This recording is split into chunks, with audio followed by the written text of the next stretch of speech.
So the today's topic is introduction of competency-based medical education in pharmacology teaching and training.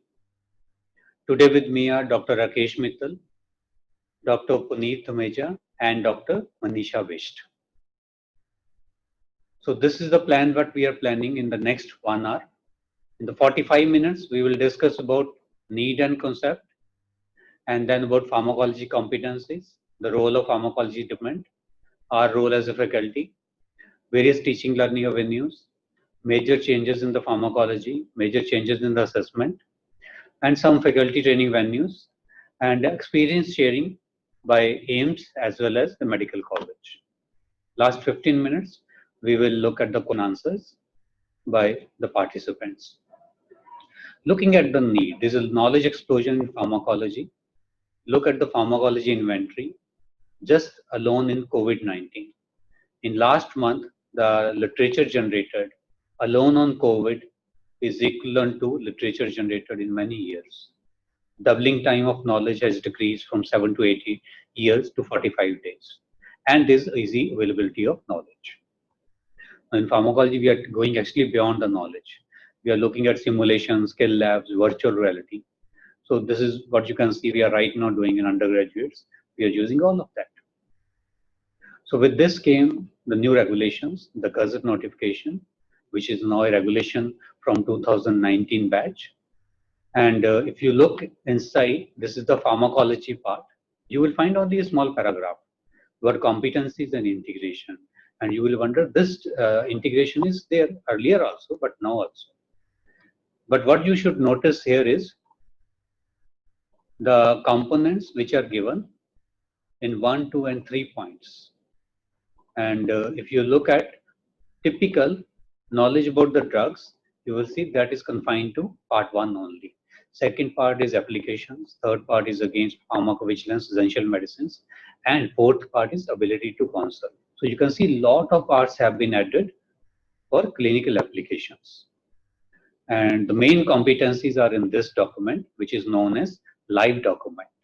Here you can update competencies yearly, 2 yearly. E-Gazette takes time for revision.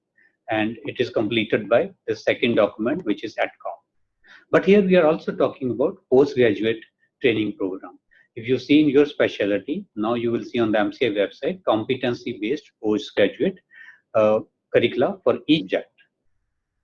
And that is something you can see there's alignment now from undergraduate to postgraduates. Even the entrance exams are changing in that directions. So the whole systems, even in the school system, you might have heard about outcome-based teaching. So the whole education system is gearing up towards outcome-based education. We started a lot of work in this, especially CPM in pharmacology too. And we also worked on MD pharmacology curriculum about how to shape it further. And these are the other curricular documents which are available on the MCI website. So these MCI documents, volume 1, 2, and 3. Volume 1 has all the information which is related to the pharmacology. Other volumes will give you all other teaching, learning, and assessment components you need. Let's go to this concept of competency. And if you look at this definition, habitual and judicious use of communication, knowledge, technical skills, clinical reasoning, emotion, values, and reflection in daily practice. So you see many components coming into that: knowledge, skills, clinical reasoning, emotions, for the benefit of the individual and the community. So community angle is something which is a characteristic point in the CBME, competency based. So this is a definition of competency, and this is the system, CBME. So it is an outcome based approach to the design, implementation, assessment, and evaluation of a medical education program using an organization framework of competencies. We will shortly see that framework. But look at design. Design has done already. Implementation is going on. Assessment, some part you have done in the formative in year 1. Some is on hold because of the COVID-19. And evaluation will start shortly. And let's have a look at the component. Since this is another definition of competency, observable activity, integrate multiple components. So you can see these domains, knowledge, skills, attitude coming. In India, communication is also added here. This was very important. This was the question about the graduates which are passing out, whether they can communicate or not. Let me share some examples of pharma competencies. identify and describe management of drug interactions. So you can see a lot of things are there, which you can see you will need some knowledge here and maybe some skill too. Look at the second one, write a rational, correct and legible generic prescription for a given condition and communicate the same to the patient. So the IMG here needs the knowledge, even the skill, and even the communication part is coming into that.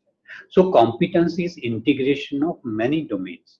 And for the sake of simplicity, we do write which predominant domains is involved in the competence. Let me show the competency framework. For that, let's go to these two statements which are important for competency framework. IMG, which is Indian Medical Graduate, which is overall goal. So it is defined as somebody who possesses requisite knowledge, skills, attitude, values, and responsiveness, so that he or she may function appropriately and effectively as a physician first contact of the community while being globally relevant. So remember, it's very important to look at this statement. A lot of people say a lot of things have been deleted, modified, but remember it has been done as relevant to physician of first contact. So what that physician of first contact, MBBS person is going to use, that has been retained. And this IMG will be obtained by contribution from three roles: clinicians, communicator, lifelong learner, reader, and professional. So let's put competency in the middle, the same definition. For this competency, you will need many domains. So these are the domains. And this is single example of a single competency. Many competencies will combine together to actually contribute to the 5 roles. And these 5 roles will help to achieve the overall goal. Let's take example of pharmacology in parallel. So you see here, identify and describe the management of drug interactions. It means now we need this part here. We need the learning objectives. So these are the learning objectives: enumerate type of drug interactions, explain the basis, identify the problem-based drug interactions, and you can see these are the domains which are written here. So accordingly, this competency now will contribute to the multiple competency for achievement of roles and subsequently goal, that is IMG. So you see this border, this is very important. It shows whatever is inside the border that has been already defined at the national level by the council. Now, the things which are out of the box, they need to be done by faculty in various subjects. So think about out of box ideas related to that. And I'm showing you the working document you will find in all volumes. So you will be actually using this, and you will see your subject competencies written in this way. So there will be a subject name and the code for that. For pharmacology, code is PH. For example, you will also see here IM, which is internal medicine, followed by competency statement, followed by domain, which we have just done. I'm just coming to this K, KH, S, and H. Then whether it's a core or not, core means must know. So just a teaching learning method. Essentially, you need not actually stick to same. You can actually be flexible here, use the best method which are based on your LO, which you will make later. Number required to certify. So some of these core competencies need to be certified by the teachers. They need to observe and certify. And integration topic, you will actually write based on integrated topics in your institution, which has been already decided in the first year. Coming to the KH part. So this is actually known for, as the ascendancy of competency taken from Miller's pyramid. So first part is knows only, fact gathering. He knows it, may not understand. Knows how. Now there is understanding and interpretation. Shows how.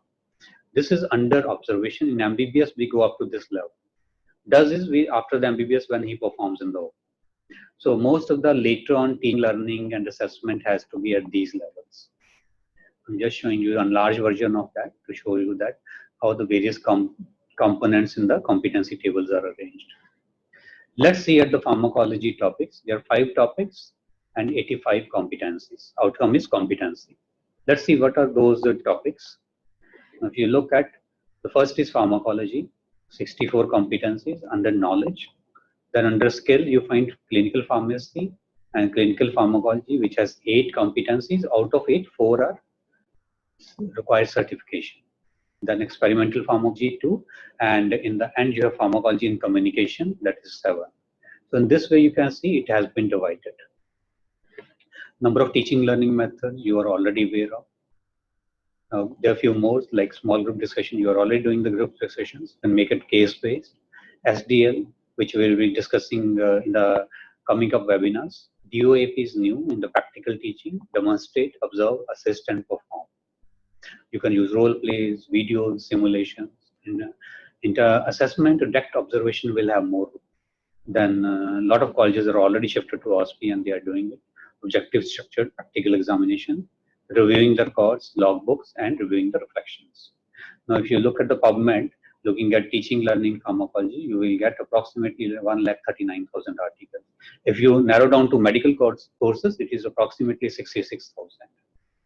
Now, here I'm sharing a task group made in the to make the full document of LOs, learning objectives, teaching, learning, and assessment.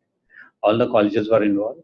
I'm just sharing some glimpses of that. For example, you see describe the basis of evidence-based medicine and TDM. So these are the LOs which each of you now need actually at your university level, at college level, or state level. Only then you will be able to decide the domains, the ascendancy, and then the teaching learning method and the assessment method. Look at some of the more examples. Write a correct, rational, correct, and legible generic prescriptions for a given condition and communicate the same to patient. So you can see illustrate part of prescriptions under the skill, then explain the concept, identify generic and branded, see all the components. What we see is after doing all the exercise, when it was put up, then we had brainstorming on alignment. So we saw whether these 5 components, objectives, are required to achieve this competence, if something is missing or something is more. And vice versa, we saw whether this competency can be achieved with these LOs or not. Based on that, there were some deletions, additions, and modifications. When you are sure about these 2 components, then you add on the next components which are there. So this way you have to develop this document. And it's interesting to note a lot of people I asked about 1997 curriculum, which is already available, 2018 and backward batches. They also have given a LOs. And people say give us ready-made LOs. This was given actually 22 years back. When we ask in our workshop, we hardly get 2 to 3% people who say, okay, we have seen. But still, even those people are not using it for teaching learning when they design their teaching learning and assessment. So now, when these people have designed these LOs, they're using it. They actually are sharing the ownership. They are the owners. They feel they should use it. Now, that's why we find when you are using it in various places, colleges, universities, or state, there are slight changes in the LOs based on the infrastructure you have, the faculty you have, or sources, and then subsequently you will also find some changes in your teaching, learning, assessment. Even today, we teach differently, even in the same college, and between different colleges and university, we assess differently. That flexibility stays with us as such. So if you look at those LOs, even the scale and integration are there in the earlier version too. Now this I'm showing you how other institutions like AIIMS like institutions are also gearing up for competency based, because the entrance, the PG entrance is shifting in that way. We have done a lot of work on looking at the pharmacology education in India. So we discovered a lot of components under that. But remember, you're not teaching pharmacology only in the second year. And a lot of people complain about that hours have been cut from 300 to 230. Exactly, it is not true. It is only in the second year you are taking 2 hours, but you are teaching ATCOM also. For example, these are 2 ATCOM modules where pharmacology is needed, right? And I will show you some example where you will be teaching the cross also. So continue with the competency and the training for competency levels, how we do that. This is very, very important to understand, you can say, the essence of this curriculum. Though we have actually seen this, lot of students coming, new students coming into that. See, they see a lot of things, like sometimes mannequins, they say, and all that. But when they start practicing, we have noticed a lot of ouch moments. Okay, I will share with that. For example, what happens when they see something new. For example, I'm sharing example of intramuscular gluteal region. They saw a mannequin and everything. They say, a lot of good things. But after some time, the ouch moments came when they find they need some help. So that help was provided. So initially, they don't know what they are lacking. They are incompetent, but unconsciously, because they don't know. Later on, don't know this, and they're conscious about that. And we want everyone to reach this stage, conscious competence. Some of that might need to the next stage and the mastery stage. So that has to be kept in mind. We have a lot of role in providing feedback, formative assessment, so that a student achieves that competency. We need to observe and certify. This is a essential part of internal assessment now. So in this way, a student will jump from novice to advanced beginner and proficient, which all with the target everyone should reach at least here. That's why there's a level, there's a observation and certification. Some might reach the higher levels. Now I just want to demonstrate you to some differences, and for that I will be using a model also. So we'll see that competency based, you will see assessment is mostly formative and integrated, and conventional it is like that. And yes, content driven in the conventional, but here we are, it is outcome based in the competency, and it's learner based. How? Let's demonstrate that and see that. Now you can see these three classes. Okay, consider them as three students which you are teaching. Okay? And suppose as a teacher, your lectures ready, your practical classes, your clinical classes, everything is ready, your PPTs, other method. All the three students are given the same teaching learning. Okay? All the three students given the same teaching learning.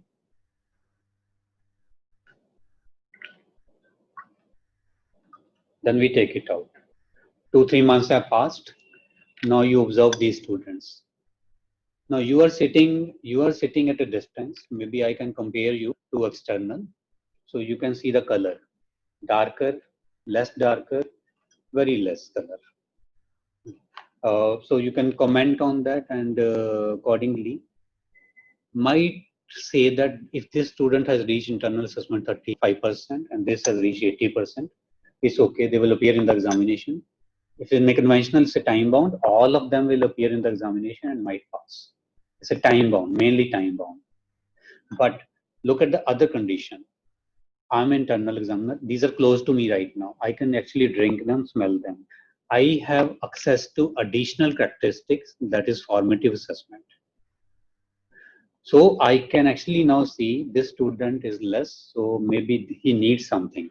I as a teacher need to identify those needs, give him more, and make sure he achieves the competence. So this dipping is needed. Feedback, remedial measures are very, very important. Okay, now you can see he has reached that level. Now you need to certify. You can observe, smell, and taste and see whether that level has been reached. So this is outcome based. Till he achieves that 50% in that internal assessment, based on all that certified competencies are 100%. Remember that you need to certify them. Only then it will reach that component. So that is very, very important. Outcome based. That's what we call them. So this is the major difference to understand that what is the difference between these two things. Let's continue. So I'm going to show you one model to give you a sense of competency-based medical education. So what we do is we use this model known as T-bag model. These are the glasses which are there, and these are equivalent to the students. 3 glasses. You can assume 3 students are there, and accordingly, now 3 students. So you have made your teaching, learning, and videos. Teaching, learning, video, clinical, practicals. All the students are being given the same teaching, learning methods. Okay, so maybe 1 week, 2 week, 3 week. Okay, maybe 2 months. After that, that period is over. Now, what you can observe is in these students, there's a different color, more color, less color, less color. So in conventional curriculum, if this student has equivalent to maybe 30%, 35% of internal assessment, this is 80%, they can appear in the examination time bound, and ultimately if they clear that, they all pass. Okay? So that can happen. But in the competency, for example, you are observing from a distance, right? Maybe you are equivalent to external examiner, you can see the color. Now, I am sitting here with the students, actually I can taste them and smell that. Internal examiner can actually assess more statistics, more opportunity for assessment. So I can actually provide them more feedback, and I talk to this student. He needs more, maybe. So that's what I need to provide. Dip it provided, dip it provided, feedback provided. This one also needs more. Okay. So dip it provided, dip it provided. As a teacher, we need to give more feedback. Along with that, support them to achieve these competencies.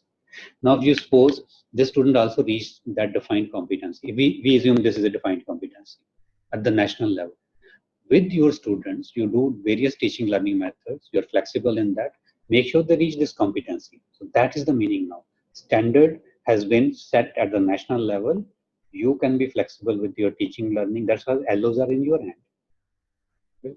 And make sure your students reach that level. So this is outcome based. Outcome is you test it everyone. Certifiable competency, taste, smell in the form of. So that takes away. This is the T-bag model which is used for we just demonstrated. Remember, because of that, there are changes in the assessment, and the major thing is we have to look at. When as per definition we say habitual and consistent, it means assessment has to be consistent, and lot of observation components need to be added into that. That's why you will see in the logbook pattern which has been provided, you will be looking at attempt of the students during achievement of competencies. So, and you will rate them whether they meet the expectations or not, and you have to give a decision on that. You will be certifying that. And if you are giving the feedback, how many times that has been given, that will be the part of that. So this is very, very important. Now this is the logbook which we wanted to show you. And you can see for 1 year, one logbook is sufficient, combining all the components and subjects of that year. And it has a weightage of up to 20%. For example, clinical pharmacology competencies, which are certifiable, you can include them into the log. So coming to the duration changes, you know the major changes in the second professional year. So duration in the pharmacology is now 12 months, and that is a major change. Exam, if you look at the months, the second prof will start in the October, and the exam will happen every year in the September. 230 hours, as I told you, some for the SDL, and less than 1/3 for the didactic lectures, less for the SGDs and other components. And look at this carefully. In pharmacology, you now effectively have 11 months for the teaching learning and 1 month devoted to the exam. You can approximately, in our university, we have divided first 15 days for theory and practical, next 15 days for the checking of all the theory answer sheets, as well as declaration of the result. Because now we have watertight timelines for according to that. And that concern that 230 hours, so see, you teach 230 hours in second year, but now you will be teaching in the integration across all years. So practically speaking, your hours are almost than that. So this is important to know. Marks are now 300, 2 theory papers, 100 each, and the practical. Internal assessment is now 50% combined. So that is also important change. And I'm sharing you some of the sample papers available on our Baba Farid University of Health Sciences website, made by a group of the experts. And you can see the major change here. In this one, you see the MCQs, which we have given 10% of the total. These are scenario based. They take a lot of time. The maximum time actually these took when we were framing those components. And other component, long essay, short answer, explain why. And the fifth is on the applied aspects. And that has to be part. And the outcome will be there from second year onward. It's an essential part of assessment too. I'm just sharing the blueprint also of one subject. So you need to send this blueprint also to the method. Remember, in the blueprint, do not add the method. Some people in the blueprint, in the course content, they are including Viva and others. Those are methods. This core content is the course content. So we have done a lot of work in internal assessment also. We have devised internal assessment modules for the university, which all the medical colleges are using. And ultimately, you will reach this version of timetable, which is needed. So now let's move to some faculty training venues.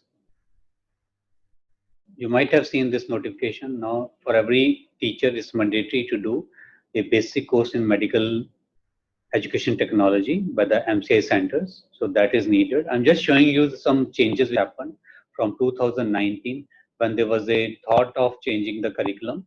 Based on that, these changes are there. And you can see 2009 basic course started, some of you might have done. And then first document in 2015, then advanced course started. And then the revised course, basic course was revised, ATCOM was introduced. ATCOM fact, the final version was released. Then graduate medical regulation 2019 were launched. Curriculum was uploaded on the website, and the curriculum implementation support program started. So this is the whole thing. You can see it took almost 10 years. These are some of the courses which are available. MCI revised basic course for faculty in a medical college, even tutor and SRs can join. First 1 year MCI advanced course, for which you might have done a revised basic course, which is the criteria. You can see this is the graduation ceremony of advanced course. This is the graduation ceremony of the FAMR, which is a 2 years international fellowship. You need some prior training. And then there's a 2 days curriculum implementation support program, which phase 2 is going on in 2020. Even in spite of the COVID-19, we are doing it online now. So that is being done. And then there are master's programs in health professional education, which are degree programs. And there are some subject specific that is actually has needed more. So you can see we have some sessions on new curriculum in pharmacology conferences. And this subjective initiative by MD Pharmacology group. So this series, webinar series, and this should be actually total implementation, faculty training, and motion model. So for quality improvement in pharmacology, clinical aspects in the curriculum, technical specs which has come. So curriculum reform, 60%, 70% are focused on that. For faculty development and capacity building, should start actually some of these things at institutional state levels. Okay. So that should be any one of you can take initiatives in that. Then this is needed. Okay, why you should take initiatives? There has to be some incentive. For example, publication in medical education now can be considered for appointment and promotion up to 50% of your total publication which are needed. Institution level, you need a lot of administrative support for running these programs. For example, pharmacology is already contributing to low to ADR monitoring center, antibiotic stewardship, rational use. You can actually further progress based on a new curriculum. Now, this is something interesting I wanted to share with you. When we talk to students, we have done many workshops on new curriculum.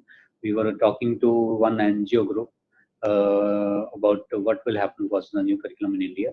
They have some fresh graduate pass out and some senior resident. Most of them said, wish I could have on this new curriculum. They are reaching for that. Some of them were involved in our programs. And they say, okay, we feel okay. We actually have been waiting for this type of curriculum. It seems teachers are more apprehensive. And there seems to also, when we ask the teachers, they say, I need to work more, but will teach relevant things. So that is something which is there. But if you understand that, it's very easy to do that. So thanks. With that, we come to conclusion of the one part of related to the concept of CBME. Now we move to the second part, which is the experience sharing by the AIIMS Rishikesh. So I invite Dr. Puneet Dhamecha and Dr. Manisha Best. Okay. Thank you, sir, for giving us the opportunity to share our experience.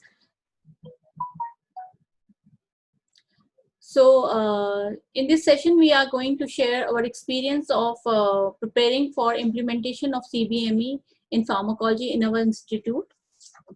So as our institute is not directly,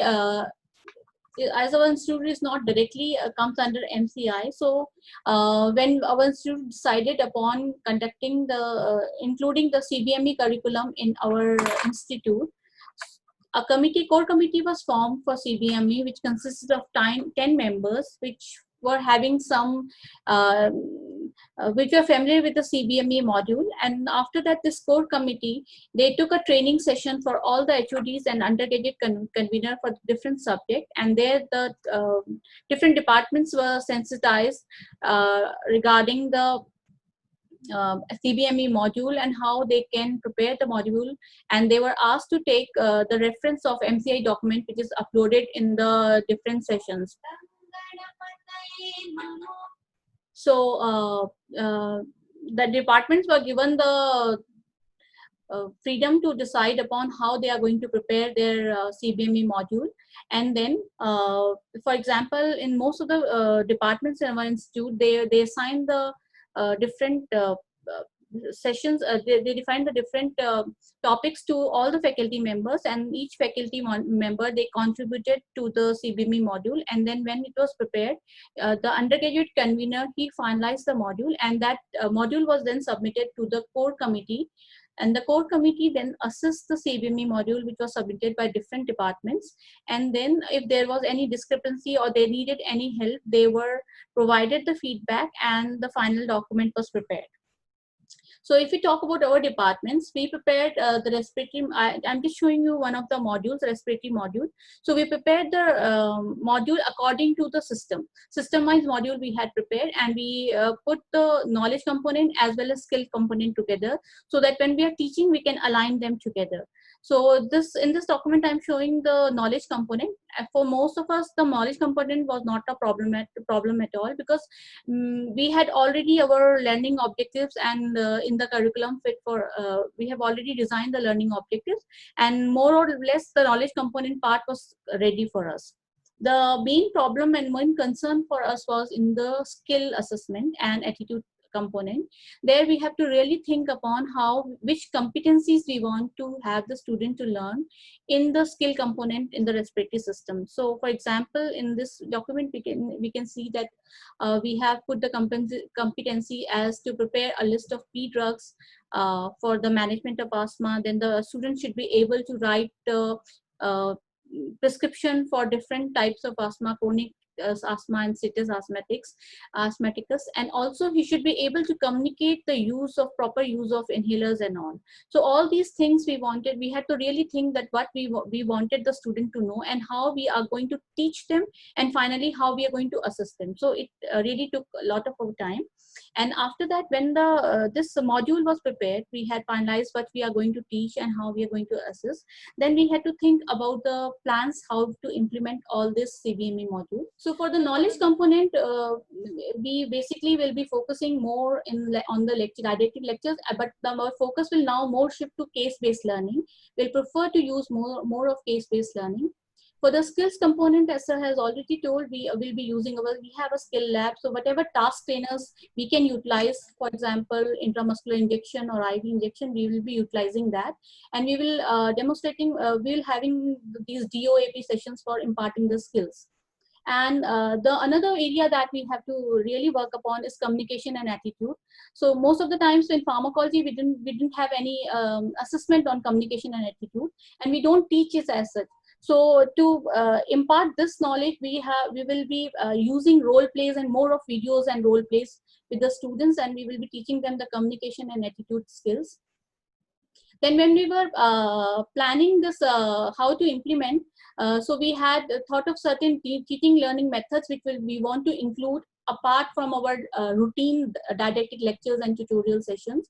So we will be introducing student seminars where we would want students to read about and present. So one of the examples is that we usually ask the students to prepare the therapeutic part. We teach the pharmacology part, and then for example, treatment of UTI, we ask the students to prepare, identify what are the organisms, and then which are the antibiotics that are used. So yeah, we will plan to increase the student seminars. Then we will focus more on case-based discussion. So for every therapeutic problem, we will have a case and we will try to discuss it like that. Then we will try to inculcate video and role play more for teaching them about the communication and attitude part, because when they see, then they can observe more what is the correct behavior and what is the wrong behavior. And demonstrations and simulations and all we will be using for imparting the skills.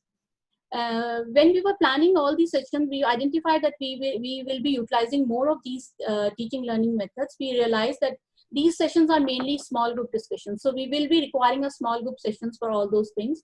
So for these, we have planned that we will be sharing this infrastructure among the departments. For example, when on a particular day, only pharmacology is having a practical and rest of the departments, they are not having their practical sessions.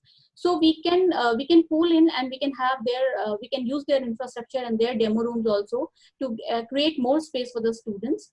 And as far as teachers, we are trying to pull in all the faculty, SRs, and even postgraduates after training them, so that our aim basically is to have a good teacher to student ratio, less than 1:10 ratio. And another thing that we'll be working upon will be in the integration. So as I has already told, that the focus will be more on integration. So previously also we were doing integration, but we realized there were many lacunae in that. So now again we have formulated a committee which will be doing a structure alignment of this integration, vertical as well as horizontal integration, so that the topics will be defined by a central committee, and so that there is no overlapping, there is no repetition, and we will be exactly knowing when at which level we are going to do horizontal integration and where we need to do the vertical integration. And other area that I wanted to specify is that PIES, that EdCom module, we call it PIES. So basically in our curriculum, we give more emphasis on soft skills. In our assessment, we have 50% assessment is based on soft skills. In next year curriculum, instead of giving the responsibility to the individual department to teach these soft skill to the students, we have tried to pull in. We are going to have integrated PIES sessions where once in a week, 15 days or a week, like every Saturdays, all the second year students will pull in together, and all the teachers of the 4 departments, pharmacology, pathology, microbiology, and forensic medicine, they will come together and they will teach a particular topic to the student. For example, medical errors, they will teach a particular and something like that, and they will have a joint session where the teacher student ratio will be less, so small groups will be formed, and we can have a integrated session where all the teachers and students are sitting together, and they will have a small groups and they will discuss a thing. And since assessment is an important part, so we are trying to implement 360-degree assessment for the students also. So here we are planning to take the feedback not only from the teachers and their peers, but we are planning to take the feedback also from their hostels, nursing, everywhere. So we are trying to make it a important part of assessment, so that they know that they are being watched and their behavior also matters a lot. So soft skills for implementing these soft skills. So these are a few things that we are planning to do. It is a long road. We have to, when we'll start doing, then we'll know what are the lacunae and how we have to improve upon. But till now, these are the preparations that we are working upon. So this was all from our end. Thank you. Thank you very much. Thank you, Dr. Manisha. I would like to thank Dr. Dinesh and Dr. Puneet for their views regarding the CBME curriculum. And now I'll be only telling about the implementation of CBME at PGIMS Rohtak, which is a government institute. So we all know that CBME emphasizes on integrated curriculum, innovative teaching methods. We are shifting from our old age animal experiments and dispensing pharmacy curriculum to the applied aspect. So there is more stress on acquisition of skill and work-based direct observation assessment. And 2 more things that are added in this CBME is formative assessment and attitudinal assessment. So for this implementation, we had a lot of challenges at the starting, because the faculty was not aware about CBME and there was a poor acceptance for CBME. The second important thing was the duration of second prof, we all know, was reduced to 6 months. The another big challenge for us was 250 MBBS students we have to cater. So how do we go about small group teaching? Self-directed learning was a new thing that has come in. How to do formative assessment. And sometimes we feel when we read the competencies, we can see that some topics are directly not now in the second prof, so which we were already teaching so much. So these were the challenges that we faced in the starting. So to overcome those challenges, so first important thing was the faculty development program. So we told we advise our faculty to attend the MCI training programs. And then in our own department, we sensitized the other faculty members also by presenting about CBME in short in the department. Faculty also attended assessment, CBME training and blueprinting. Now, when these faculty development programs were attended, so we could see that there's a change in attitude and approach, and the acceptance of CBME by the faculty was much more. So that was the first hurdle that we crossed. So these are the glimpses of the various teaching training programs that we conducted with the faculty members. Now, next, coming to the Department of Pharmacology. So, under the head of the department, we created 4 committees which would cater each aspect of CBME. So, first was the curricular committee, then skill module committee, then logbook committee, and then elective posting committee. So that there is division of work among the faculty members, and we can have all inputs.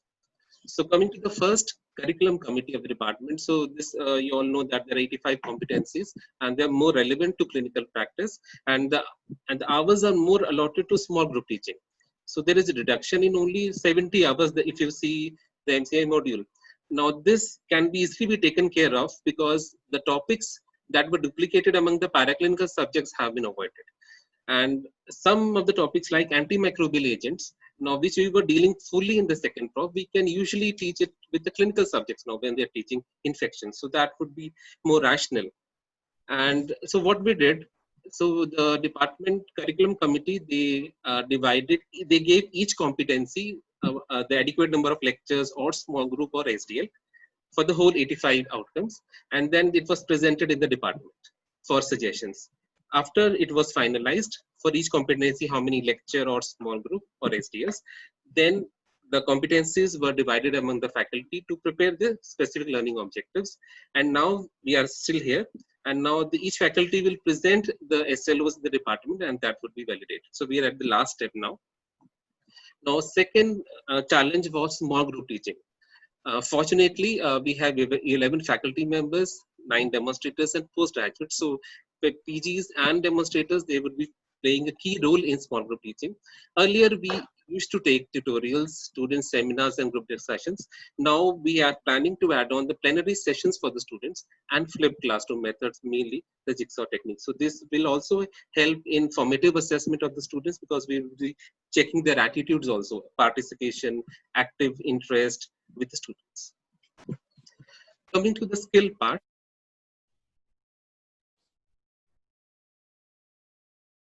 BBA students into 3 batches, and each batch will be coming twice a week. So whole 6 days we would be having practical. Skill competencies are allotted to the faculty. So there'll be a blueprinting is there for each competency. Then presentation in the department will be there about the skill competency. They have a blueprint so that we standardize it. And finally, our skill committee would be there to finalize the blueprint, and our skill lab is still in process. Coming to the logbook has been prepared by the faculty as per the MCI guidelines and show how when perform competencies. We have included SDLs, then attendance that has to be displayed regularly, assessment tests that would be taking, and we have got a provision that student will sign it. So that is a proof the student knows his assessment and attendance. And now this logbook will be presented in the department for final changes. Now, last thing, coming to the second Prof CBME timetable that we are expected to be uploaded. So what we did, the paraclinical departments, they met together and they divided the topic semester wise so that we can have alignment of the topics. I'll show you an example in the next slide. So the timetable template was prepared and this was shared as a Google Doc among the departments to put in their competencies which can align with each other. So this is one example. You can see that when we had shared in Google Doc and competencies were put by various departments, so we can see that anti-cancer competencies, pathology is teaching at the same time, even pharmacology is teaching at the same time, microbiology is teaching about immunological reactions. So this was a very good aspect that came in so that the student can have an overview, not any split view of pathology, pharmacology and microbiology. Coming last, most of us might not be aware that CBME curriculum has also is there now for postgraduates. It was much earlier than undergraduate actually. And what I would just give a passing reference that the postgraduate CBME curriculum is now more practical based. There is a workplace based assessment now. The assessment of skill has been given more stressed and attitude and professionalism has been given more importance in the new PG curriculum. I would fail if I do not acknowledge the support of Dr. Dinesh from CMC Ludhiana, Dr. Devender from AMC, the Director and Dean of PGIMS, the Head of Pharmacology, members of Medical Education Unit and Faculty of Pharmacology, who have helped us in planning and implementation that we expect to do when the students comes up. Thank you. we think that pharmacology is an important specialty, and we need to establish our identity in the country itself among so many pre and paraclinical specialties. So when we will be working together, I hope and I'm fully confident that we shall be able to do it. Thank you very much. Thank you. Thank you so much. Thank you, everyone. Thank you so much for joining. And we are closing this webinar.